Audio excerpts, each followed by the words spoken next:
প্রিয় দর্শক, আসসালামু আলাইকুম। আপনারা সবাই কেমন আছেন?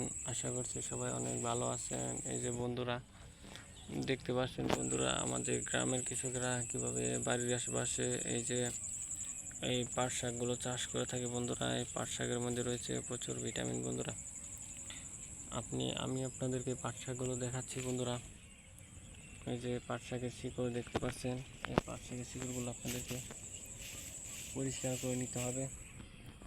তারপর আপনারা যে শিকড়টি কিন্তু দেখতে পাচ্ছেন বন্ধুরা, এই শিকড় বাদ দিয়ে আপনাদেরকে শিকড়ের উপর অংশটুকু সহ আপনারা এই পাট শাকগুলো কিন্তু আপনারা চাইলে শাক ভাজি করে খেতে পারেন বন্ধুরা, এবং চাইলে তরকারির সাথেও কিন্তু খেতে পারেন বন্ধুরা। অনেক উপকার পাবেন বন্ধুরা এই পাট শাকের মধ্যে। বন্ধুরা, আমাদের গ্রামের কৃষকেরাই বাড়ির আশেপাশে চাষ করে থাকে। তো আপনারাও চাইলে কিন্তু খুব সহজে কিন্তু এই পাট শাকগুলো চাষ করতে পারেন বন্ধুরা। দেখে নিন বন্ধুরা, পাট শাকগুলো। পাট শাক খেলে বন্ধুরা আপনারা আসলেই অনেক উপকার পাবেন। পাট শাকের শিকড় এবং পাট শাকগুলো আপনারা কীভাবে বাড়ির আশেপাশে চাষ করবেন আপনাদেরকে আমি বিস্তারিত বলে দিচ্ছি।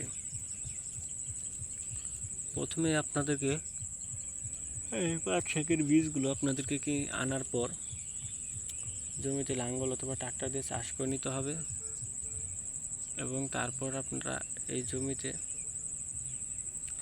পাট শাকের বীজগুলো দিবেন, এবং তারপর এই পাট শাকগুলো কিন্তু আপনারা চাইলে শাকভাজি করে খেতে পারেন, চাইলে রান্না করে খেতে পারেন। আর যদি আপনারা পাট শাকগুলো বড়ো করেন, 2-3 মাস রাখেন, তাহলে এই পাট শাকগুলো যেরকম বড় হয়ে যাবে। এবং এই পাট শিল্প দিয়ে কিন্তু পোশাক তৈরি হয়, বিভিন্ন কাজে কিন্তু ব্যবহার করা হয় এই পাটের যে আঁশগুলো রয়েছে, এই আঁশগুলো। তো বন্ধুরা, যদি আমাদের এই ভিডিওটি ভালো লেগে থাকে তাহলে বন্ধুরা অবশ্যই আমাদের এই ভিডিওতে একটি লাইক করবেন এবং কমেন্টে আপনাদের মতামত জানাবেন। ধন্যবাদ আপনাদের সবাইকে। আসসালামু আলাইকুম বন্ধুরা।